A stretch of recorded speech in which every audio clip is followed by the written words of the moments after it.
all of your relatives at Walmart, too. That's right. Walmart is the true gathering of the nations.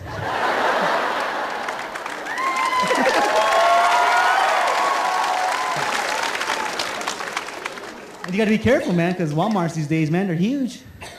Lost my wife in there one time for 2 weeks. Found her on layaway. Took me another 2 weeks to raise the money to get her out. Oh, man. You get up to the counter, I lost the ticket. Of course, that former IHS lady works there. Well, let me see your ID then. You got a birth certificate? That doesn't look like you. It's too skinny. Look at you. Boy, she's nice though, isn't she? Oh, yeah. Take a number, go sit down. I gotta go all the way to the back and get your layaway. You always see those couples at Walmart, you know? Husband's always pushing the cart. He doesn't want to be there, man. You got the wife on the phone. Uh-huh. Yeah, go ahead.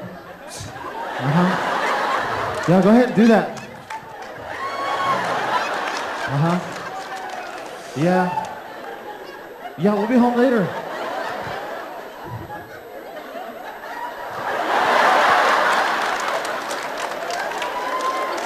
Girl, I gotta call you back. He's all the kiss again.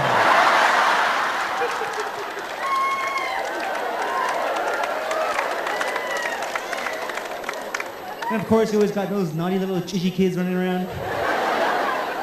That same lady, you know, starts piling them in the cart. 1, 2, 3. Hey, you're not even mine, get up. And all those kids jump out ahead of her into the door. Hey, come out here!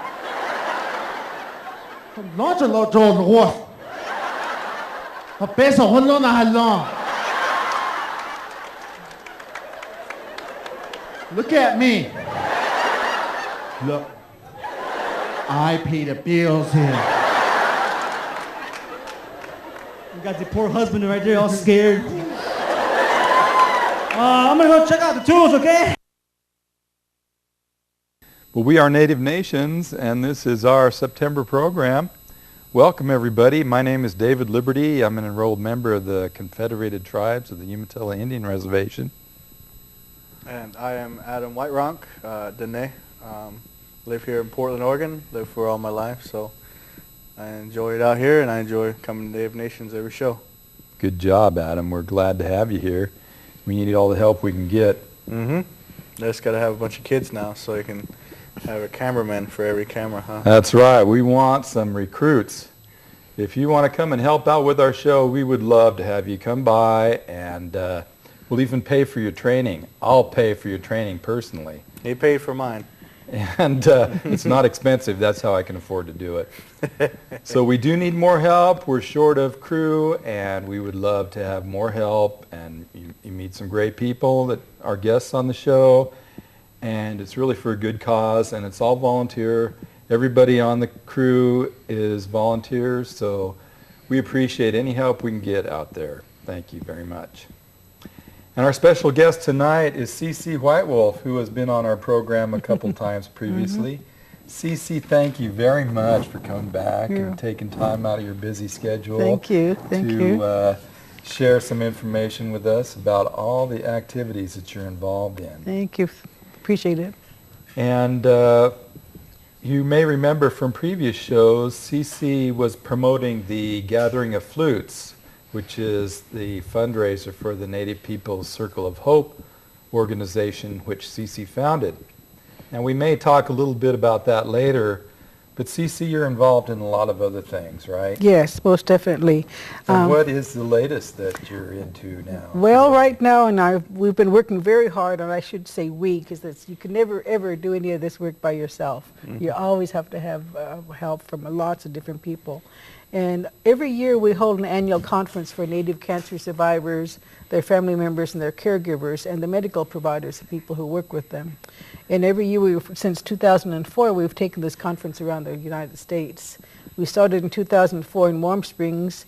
We've been to Denver, to Salt Lake City, to Tulsa, so many, many places. And this year we're back here in Portland. And we're having a conference on September 29th to October 1st at the Monarch Hotel. And that's a hotel that's right off I-5 or I-205 near the Clackamas Town Center. So I'm here to promote that and talk a little bit more, invite people to some of the events, explain what we're doing.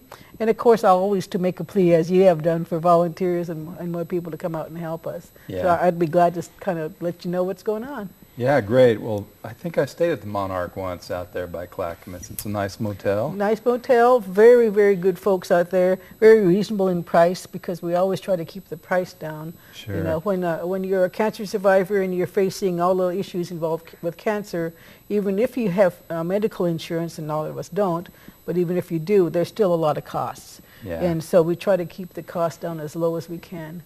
And of course, every year we try to get the support of the tribal governments to send people.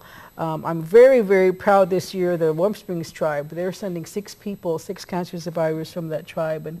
And I made a telephone call to a cousin, to a friend, and some folks over there, and Warm Springs stepped up and said, we'll do it. So. Great, they're the main sponsor then. Well, not the main sponsor. The main sponsor, remarkably, is the Seminole Tribe of Florida. Yes, Wow. the Seminole Tribe of Florida. Long way from Long home. ways away. Earlier in the year, you know, we have all these good friends in the Indian community, and one of my good friends is Alex Stone. And Alex Stone went to high school somewhere in Oklahoma. Alex, I'm sorry, I don't know where. But he and the chairperson for the Seminole Tribe are longtime classmates. And good people who know connections. people who know people always help out. And, Certainly. and Alex came through. I explained to him what we needed. And I was trying to take this conference to Seminole country this year. We've never been to the East Coast, and we know we have Indians on the East Coast who have cancer. And I wanted to take this to the East Coast. And so we started approaching the Seminole tribe about 2 years ago, Alex and myself. And Alex, as our emissary, we got the word to the tribal chair. And I wanted $75,000. Well, I didn't get $75,000, but I got enough money to sponsor a large portion of the conference here, and the Seminole tribe has stepped up. They're the major sponsor, frankly. Great. And so my hat's off to those folks. Oh, yeah. They came through, and I'd like to encourage some of the other tribal casinos locally to support us. I don't have any money from any of the local casinos, so hey, folks. Yeah, you foundations out there, we know you got the money. Yeah. So, and the Seminole tribe has stepped in, and they've done a great job to help And to us. help cancer survivors, I mean, come on, that's a Yeah, good cause. That's a very good cause, very good cause. And each year when we have this conference, we have it in a series of 3. 1 year is the training year, and 1 year is the survivor scientist year, and another year is the recognition year.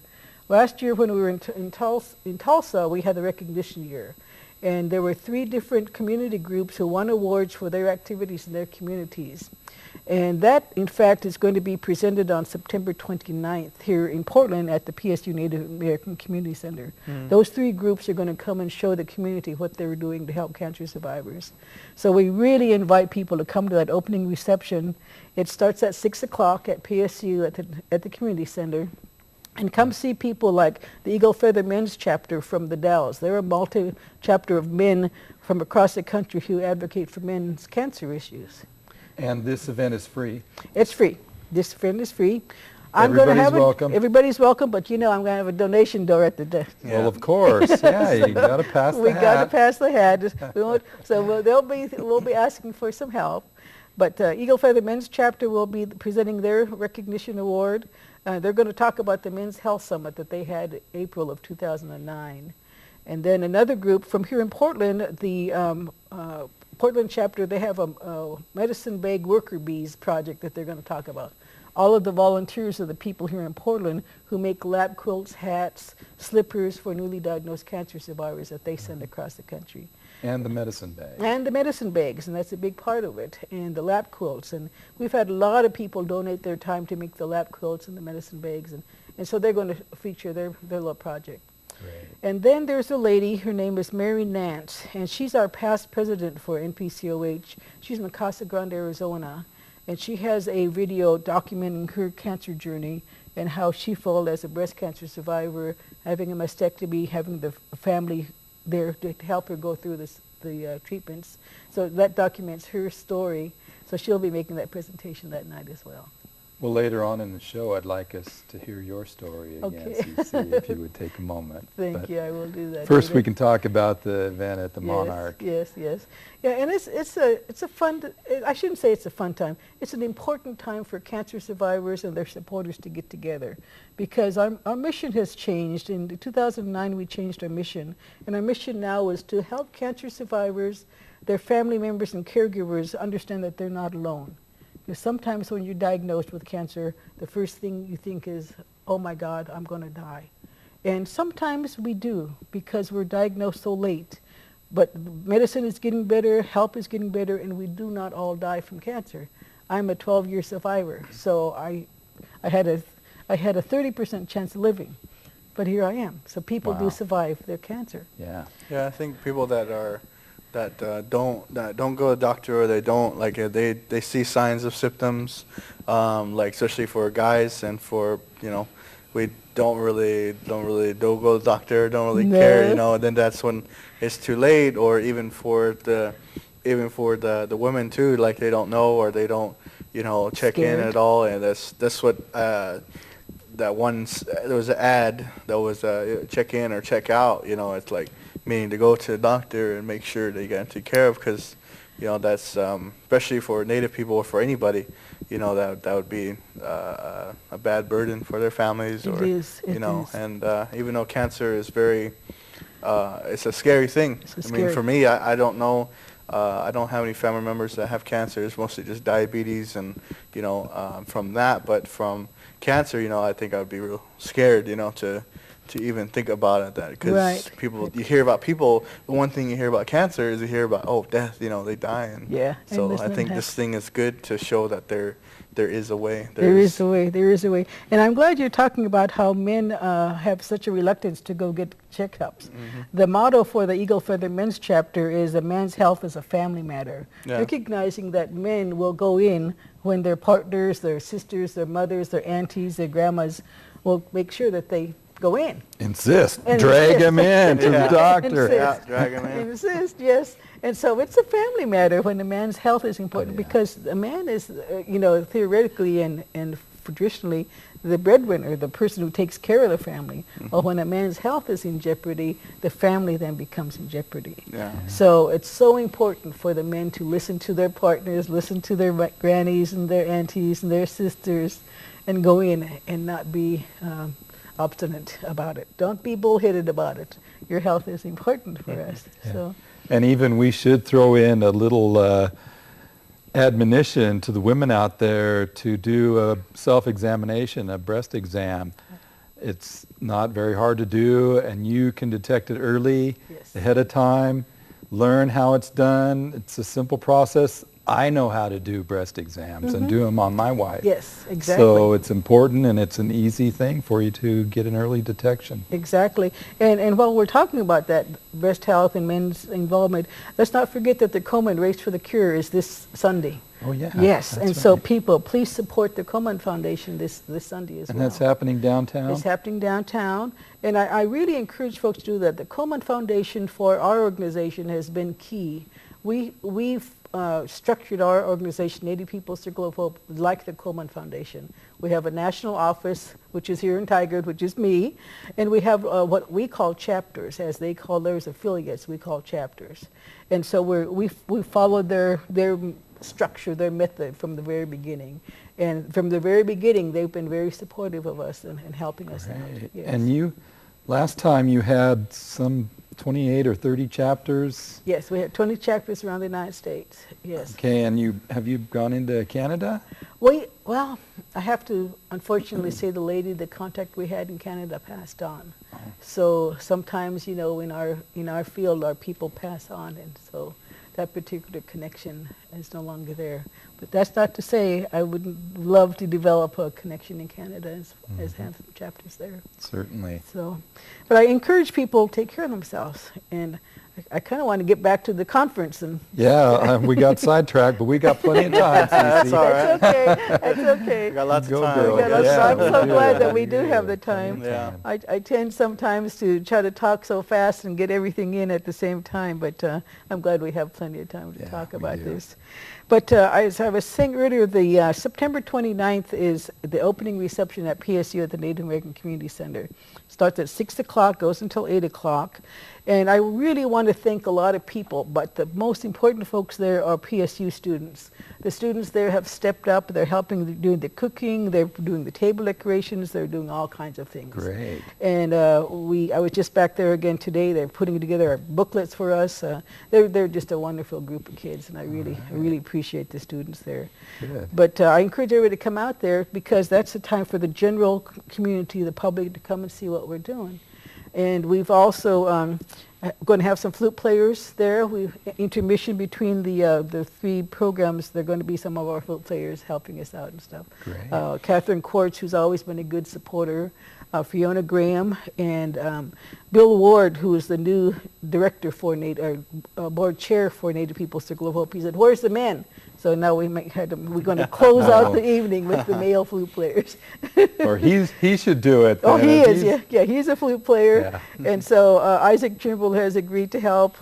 We hope to get Foster and Larson Kalama from Warm Springs to come over and help out. So the flute players will be there as well, which is Great. always going to be a great thing. And then Yeah. finally for the food, as we were talking, sometimes we as Native people need to present our foods as healthy alternatives to McDonald's hamburgers and Burger King, whatever fried foods. So our pizza. We should not be eating pizza. You all saw that I did not have a slice of your pizza. Yeah, you did. You resisted. I'm proud of you. Very good. But that evening, we're going to feature Indian foods that are indigenous to the United States. And Yeah. chocolate. We're going to have chocolate, like pears and apples dipped in chocolate. Yum. And the Yakima tribe is donating the apples and some juice from up there. And with pumpkins, squash. Hopefully, I've got some. I had to boss them in. I said, I need deer and elk. So I think we're going to have deer and elk. So we're trying to feature our native foods. Yeah, that's the thing that I think about. They should have it powwows too. I don't know why Native people are. I mean, I eat fry bread, but you know, if you go to every powwow and you have a fry bread, it's not really good for you. And Yeah. I don't understand why we should be supporting that, even though you know fry bread is a you know a very important thing that we It's used. not. It's You know, but now it's like, well, you know, that's what we needed back then. You know, my mom ate it, and you know, so her family. But now it's like we need to start thinking about healthier foods. Yeah. And I don't understand why that the committees or people that put on these powwows still have the fry bread as the traditional food, Exactly. even though that it is not. You It's know, not. and maybe for the non-native people that don't have all these problems like native people do when we eat stuff like that, it's not good for us. Yeah. Non-native person goes in there, they eat it, they're fine. You know, they eat all that grease, you know, everything. So I'm kind of, you know, myself, I put it on powwow. It's like, well, you know, limit the fry breads. You know, not have a fry bread stand every, you know. Yeah, It's yeah. not good. You know, I It's see not little good. kids eating it, and I'm like, little Indian kids, and I'm like, you know, I don't know, that's not a really healthy choice. It's not a healthy choice. And to me, fried bread, you know, when the soldiers were rounding us up and taking our elders to the reservations and giving us the food staples and commodities and all that, way back when with the War Department, they were giving us flour.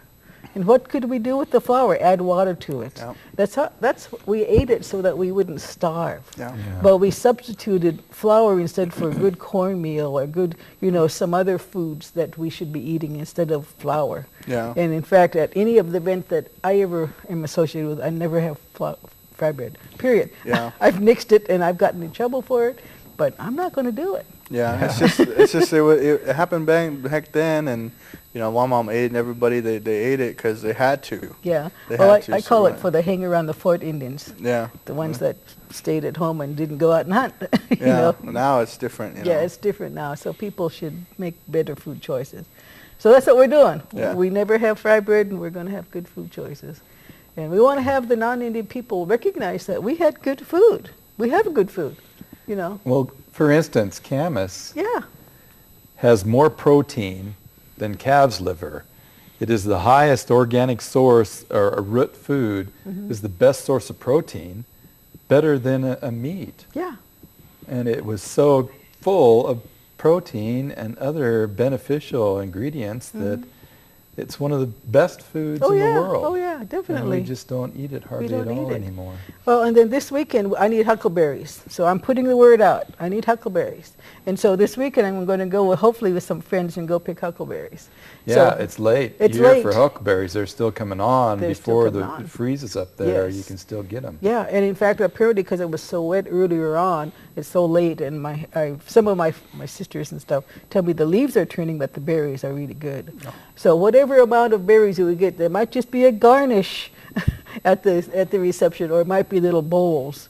But if I have huckleberries, I need them. If people have it, so bring me huckleberries. We can So serve them. everybody bring huckleberries. That's right. Go picking. Go pick Give it. them to CC. Yeah, that'll change your admission fee. You don't have to Yes. pay for That's admission right. fee. Yeah. Just bring a huckleberry. Just do some training and Yes, trading. yes. We'll put your name on the program. Yeah, there you go. But so yeah, huckleberries, we need food like that. And frankly, as I'm talking about food, I would hopefully I need to have squash donated, pumpkins donated, any kinds of vegetables. So if anybody out there has some of those kind of things, we could surely appreciate sending those in. And so how do they donate? Give if me they a want call. to? Do we have your email me. number? Oh, we My have your email. Yeah, on the email me. scroll. Give me a call, and we're trying to gather all the food before the 28th of September because the folks are kind of pulling it good. Then I'll have to find out how much to buy. Yeah. And I don't want to have to buy things. I'd rather depend on the generosity of people. Yeah, and that's a pretty small place too over there at the Native Center. So Yeah. it won't. I mean, there'll be a good crowd there, you know. But people that are staying for dinner, they know that's like, you know, you won't have a ballroom No, full of no, people. At least no. you have a kind of a small place where people just come, and mostly just I would figure just for like flutes and everything. Because I went to the flutes gatherings of the flutes. I think 2 years ago. That was up in Washington, In I Vancouver, believe. yeah. And there wasn't too many people there, but there was a lot of when play flute and stuff. There's a lot of people that came that enjoyed the Yes. flute. So yeah, well, half and half here. Yeah. What's going on? So Yeah, exactly. And you never know who's going to show up. You might have, you know, a room full of folks that are brand new to the Native culture who is great because then we can help and talk with people and get dialogue going. Or you might have all the Indian crowd there and they're coming to eat, which is cool too. you Yeah. know? Which is That's- cool too. that's why you got admissions fee. Yes, yeah, that's fine. That's really cool. So that's that, and let's see. I'm glad I brought my paper to remind me. I'm getting older, you know, so I have to have things That's to remind okay. me. It happens to me all the time. So, but one of the main things too of this reception that I really want to call young Indian people out who are healthy between the ages of 18 and 60, this is going to be a Be the Match bone marrow drive as well. We're looking for some bone marrow donors who will become on the registry.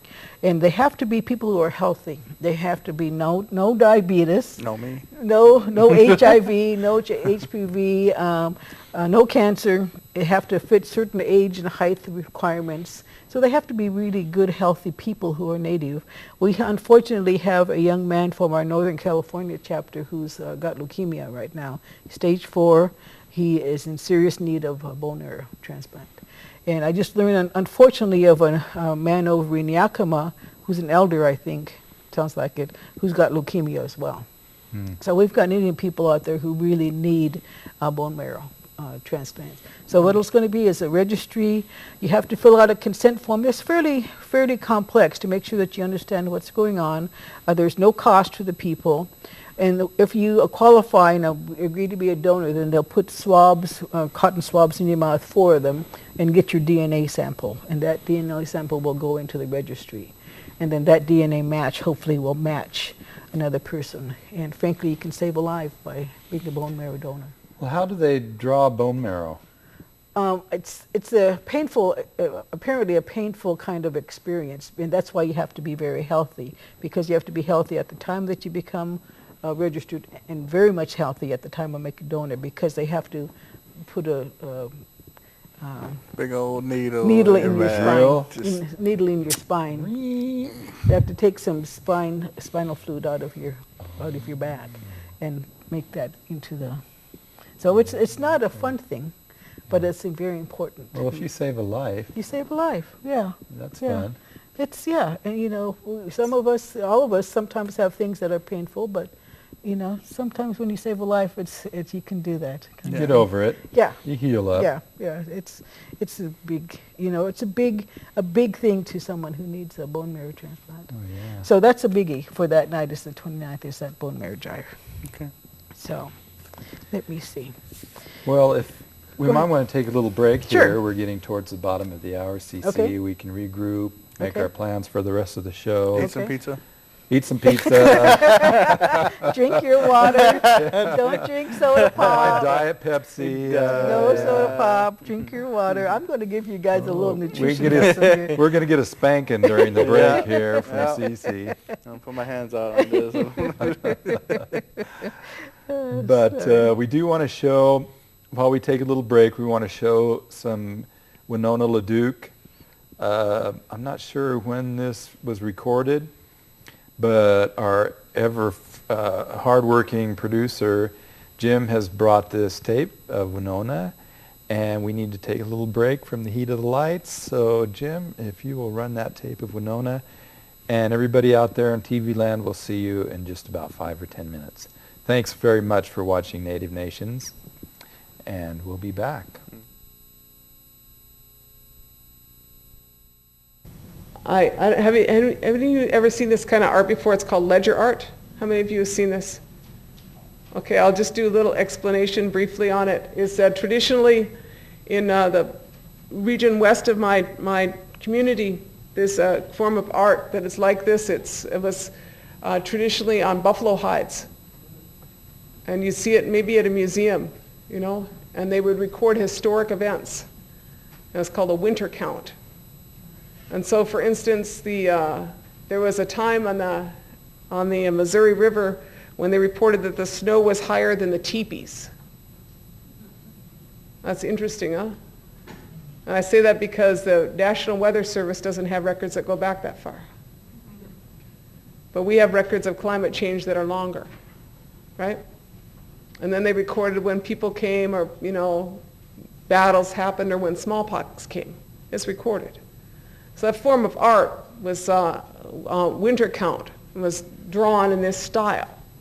And I commissioned this piece from a man named Michael Horse, because what happened is that then this art became to be known as ledger art, because as the native people from that region were incarcerated at Fort Sill, Fort Robinson, Fort Randall, they did not have buffalo hides, and instead they would draw on ledger pieces. And so there's a lot of art that shows their incarceration, or it shows what they remembered, right? It's a very significant art form. And I'm showing this to you as well because this is not in your fine arts department. But this is an art form that's very significant for North America. And so it was used to record historic events.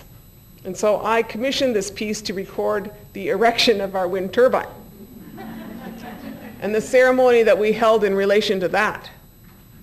And so in this here, this is me right here. Here I am, see? And then this is my nephew, John Shimmick. This is one of our elders, and this is Aurora Conley. But this here is my son, Greg Kahneman, the one who's always in trouble. And then this is Tony, the guy who was at the top of the turbine. He's praying. You see that?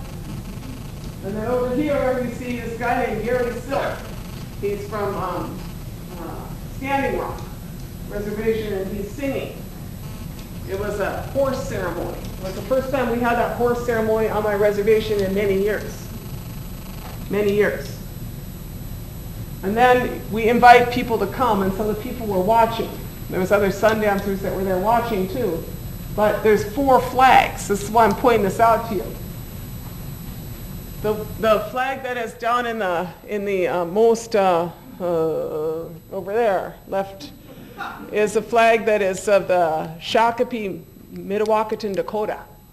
And they are in southern Minnesota, and they have a really, really big casino. And they're who gave us about half the money for our wind turbine. And so I want to say that because they are really amazing tribe in what they've done. And they're amazingly wealthy because apparently gambling is quite addictive. And then just the one that's further up from that is the Venezuelan flag.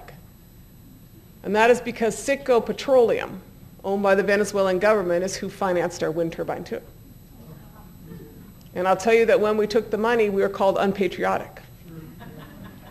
And I said, I find it ironic to call Native people unpatriotic.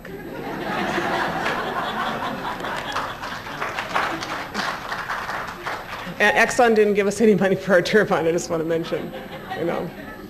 And then the third flag is our tribal flag for our White Earth Reservation, and then the fourth one going down is the Aboriginal flag from Australia.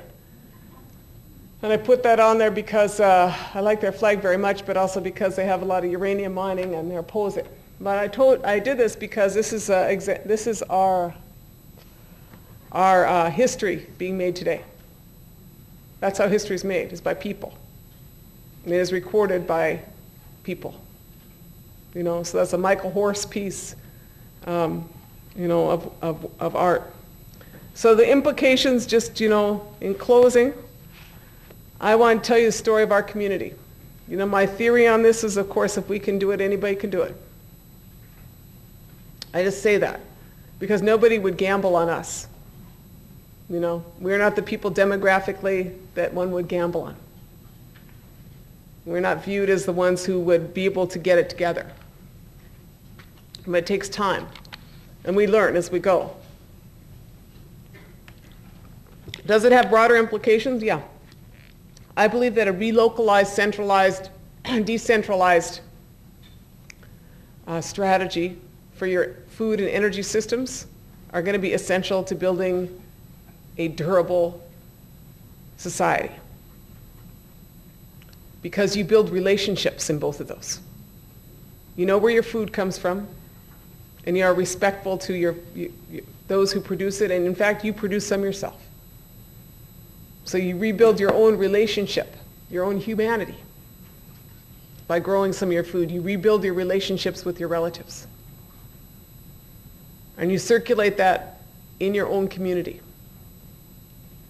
Your energy economy is relocalized through first efficiency, and second through a lot of appropriate levels of technology. You know, my wind turbine we are putting up, I had to do a lot of thinking, and I don't have it all down yet. But I tell you what, that turbine can be built with our own indigenous knowledge, you know, plus that repatriated guy from the military, right? But in addition to that, the level of technology and the size means that I don't have to import a crane from Denmark to service it. I can get a crane in a nearby town. It is not so huge, right? And I say that because that's an important consideration in our areas, is how you're going to maintain your economy, right? Not just how you're going to put it up and who's going to control it. And the reality is that a decentralized energy economy is a more democratized power system. Because one of the problems that we have today is that we are the largest and most inefficient energy economy in the world. And we're very addicted. And the problem with this level of addiction, because we all got it, you know, we feel entitled to power. We feel entitled to gas. And the problem with this level of addiction is that you're basically a junkie. And the problem with junkies is that they do a lot of bad stuff and hang out with dealers. I'm not saying that that's a snapshot critique of the American political system, but let's just say that's one of our problems. You know, we make bad decisions and invade countries. So getting away, you know, first you have to start your 12-step program and say, I am a junkie. You know, I am an addict. And then you got to look at how you cut your addiction. You know, and you got to look at how you make yourself more responsible. The larger implications of that are huge. transforming the largest and most inefficient energy and food economy in the world, because both of them are incredibly inefficient, to something that is durable and sustainable is a transformation that involves structural adjustment. It involves opportunities for employment, and it involves the opportunity to rebuild relationships in local communities in a way which is durable. Just to meet just to not bake immediately, you got to have 18,500 megawatts a year of new renewables come online. 185,000 in 10 years. That requires a lot of wind. That requires a lot of efficiency. And that rebooting means you could put a lot of people to work in a different way.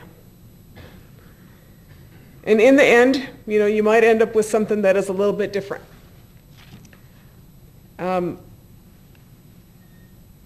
There is an index. It's called the Happy Planet Index. Have any of you heard of this? I'm kind of a fan of this. The U.S. did not win the happy country. Didn't win the Happy Country Award recently. Who won it this last year was Costa Rica. And the year before that, standing for a couple years, was Vanuatu. Why did they win it? Because quality of life is different than level of income or level of consumption. Right? If you have good food, if you have good health, if you have good relations, if you don't have a lot of homeless people, if people have security, you have education, prenatal health care, that's quality of life. And that involves kind of a deconstructing and reconfiguring a paradigm. And saying that perhaps level of consumption is not equated with happiness. And in the end, we end up, I think, in a better place because we are all related. Nindinaway Maganatuk. Thank you, Jim, for bringing that from Winona. That was a speech she gave last April. And if you're interested in hearing the whole thing, you can go to YouTube and do a search on Winona LaDuke, April 2010. You'll probably be able to find that same speech that she gave. And we're echoing. Hey, I can hear myself. All right, she got that out. All right, thank you for our excellent staff. And behind the scenes, we've got some good help here at Native Nations.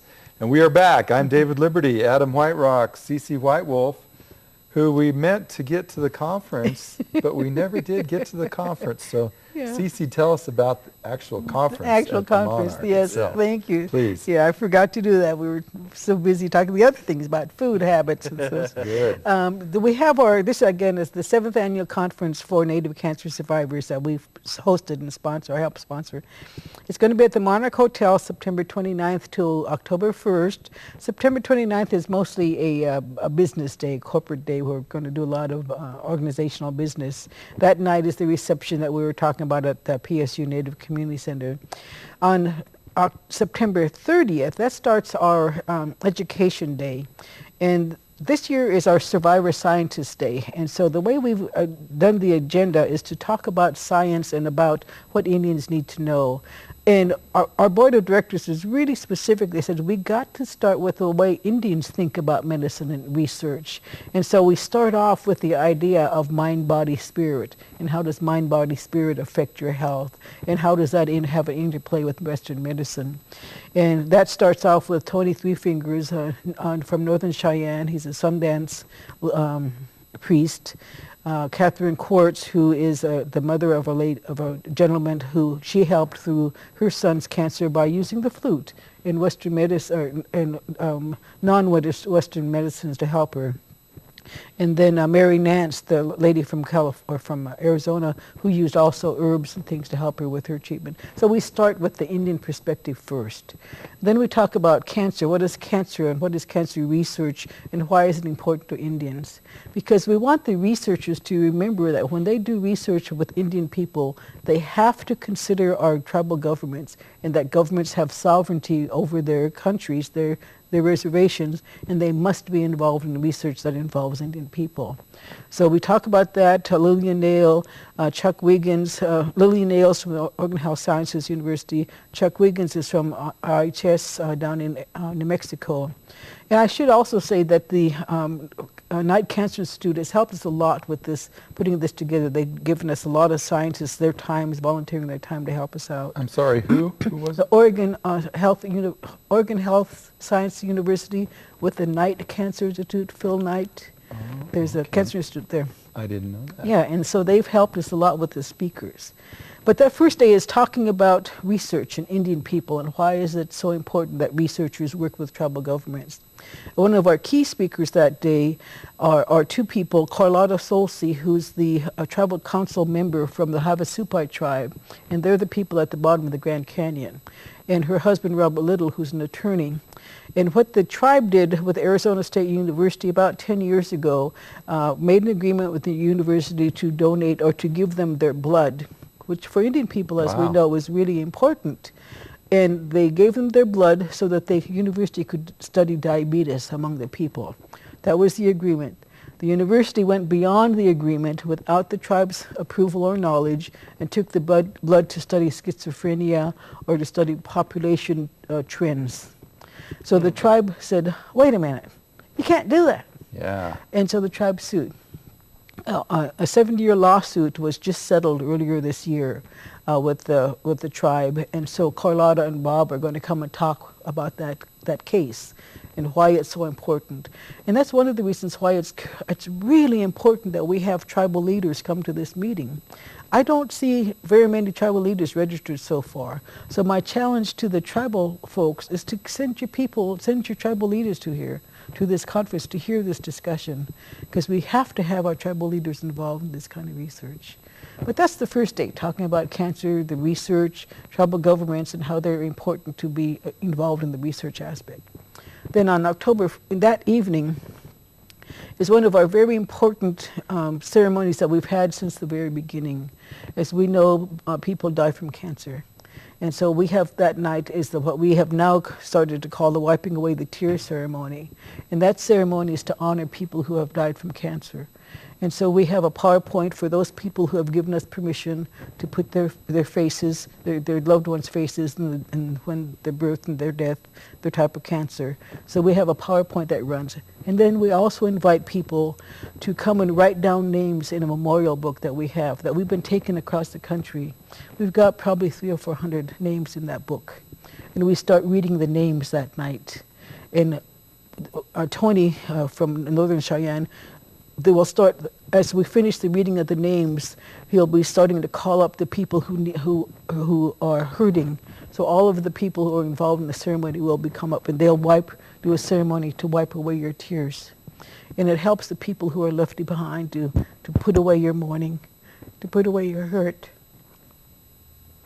Oh, Very important. very important, very important. And hard to do. Hard to do, yeah. I lost my sister earlier this year, so it's going to be a hard. Did she Hard die from one. cancer? Yes, she had breast cancer, and she had a double breast. But anyway, she died. So Oh, you'll have lots of support there, yeah, Cece. that's support. So we'll finish that evening with the ceremony. Then we've kind of mixed it with some of the tribes. You know, some of the tribes do giveaways. So we're going to have a memorial giveaway that night, and to honor the people and to honor the families that have lost their Sure. people. Yeah. So that's the September 30th. Then the next day, October 1st, that's our education day as well. And so we're going to be talking about the various cancers that day. And we purposely have set the agenda so that we have a survivor and a scientist at the same time talking, so that, and the survivors are developing 5 questions that they want to have the scientist answer. So if we have a colon cancer, colorectal cancer speaker, we'll have a colorectal cancer survivor. And so they'll be talking, so, because the theme of our conference is building trust through meaningful dialogue, which is really important. You have to have a dialogue. You can't have people talking to each other. You have to have people talking with each other, so we all learn together. So the second day is learning about particular cancers. then that night, the NAIA people with their children programs, they'll come and have a celebration of life that night. We'll have a fun time. Children will be coming in and having entertainment, and in the elders program, the youth program, they'll be coming in and doing that night. That'll finish our conference. Of course, we know what NAIA means. Yeah, I'm sorry. But our Yes. viewers may not know the Yes. Native American Youth and Family Center. Yes, yes, NAIA is very good, very Yeah. good group of Yeah, good group of they are. folks. And so I do want to make sure and thank all of those people who help, the NAIA, those groups, the PSU, those folks, the Night Cancer Institute, the Legacy Health Systems, they're helping with giving us, sending us speakers. The Oregon State Forestry. Really? Yes, Oregon State Forestry. Surprise. Surprise, surprise. When, you know, I have this thing about asking people, and if you don't ask, you might not get, so you have to ask. Right, definitely. And so our conference is called Roots of Strength Conference. And back when we first started, two ladies, Judy Chardy from Warm Springs and Helen Watkins from Alaska, gave me an idea about why it's Roots of Strength. And they said, we, the people, the supporters, we're the roots to those trees. We're the support. We hold up the other families, the people who are going through this. And so we're the roots, we're the strength, we're the people that support those folks. And so now we have as kind of a symbol Western hemlock trees that were donated by the Oregon State Forestry Department. Which has some active ingredient to help Yes. fight cancer. Yes, exactly. So they have been very helpful to us. And of course, guess what I'm doing? I'm trying to make money off of this because we need money. Yeah. So we're selling the Western hemlock trees for $10 a piece to help with our conference and our other activities. So I want to thank the State of Oregon Well, Forestry that is Department great too. of them to They- come forward and They're help really, out. they're really a good group of Yeah. people. And we started with little tiny seedlings that we got earlier in the year. We planted them, and now they're growing, and they're looking really cool. So I should have brought the trees with me. I could have sold some here. No, we can't do that here, CC. No, Yeah, put it right we're a there. nonprofit. We're nonprofit. Right. And then the other group I want to also thank is the Pendleton Woolen Mills. I was hoping to have the reception over there at the Pendleton Woolen Mills store on McLaughlin, because they have a really good, great, kind of like a museum of all of their blankets, their old blankets. Would have been a great place, but it just didn't quite work out with the timing. So what they've done instead is they're giving us some special coupons. And so they're having a good sale this month, but for our particular people who have our coupon, they're giving an extra 15% off of the regularly priced merchandise. So they're supporting us too by helping out Indian people. Well, how can I get a coupon? You can have fun. What about me? we'll go back and we'll go after the show. We'll go back and make copies. We'll photocopy it, yeah. Go back Give there it to all and our go. friends. Yeah. Well, you come to the reception. Oh, You come yeah. to the reception. In fact, I probably better take that back. You Yeah, better come Yeah, to I the need to come You to come to the reception. We gotta go then. Yeah, you got to go to the Yeah. reception. You I'm going to can't take just that get back. one, you gotta I come. don't have enough Pendletons. I need more Oh, of he's them. got so much. Oh. Oh, yes. So got to come to the reception. I'm not going to give you freebies. You got to earn it. So That's I right. appreciate it. I But agree. that's the conference, and I want to kind of end with some of our other things that we do. And hopefully we can feature the poster at this point. One of the things that we really like to promote is healthy lifestyles and eating good food, exercise, and that sort of thing. Of But course. a major part of our advocacy is to people to not use commercial cigarettes for Yeah. smoking, and also don't use commercial cigarettes for ceremony. Let's use native plants, and we've decided we need to become a source for the native plants. Yeah. So we've got sage, we've got Tony apparently likes to use a cedar. So if you want plants for ceremony, call us, because we'll give it to you for free.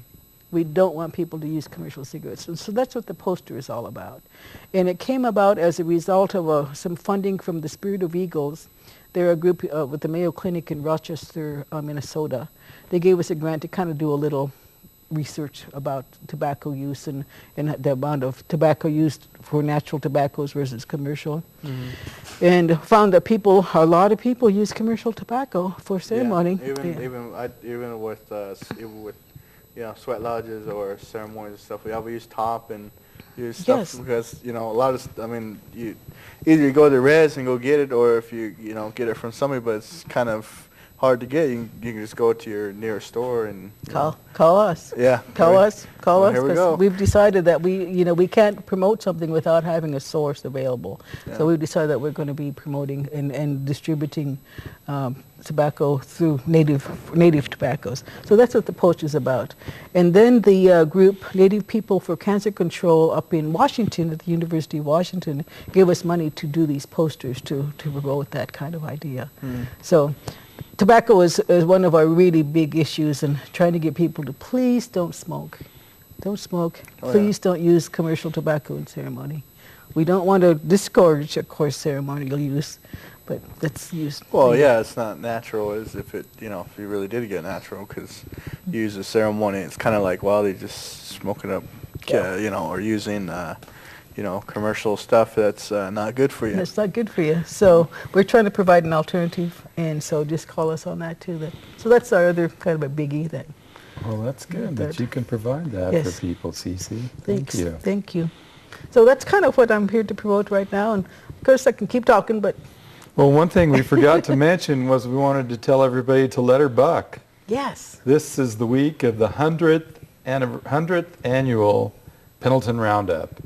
And my family has the same teepee ground that they've had since probably the very first Roundup.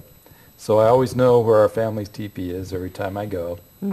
And both our families have been involved in the Yes. Pendleton Roundup since forever. And I'm going back Saturday morning and just really want to be a part of it, to see who's there and to just get the feel for the place. And if you can get a chance, it's too late to get tickets, but the Roundup is going on right now and will continue through Saturday until our teepees and go home. Go home, yes, yes.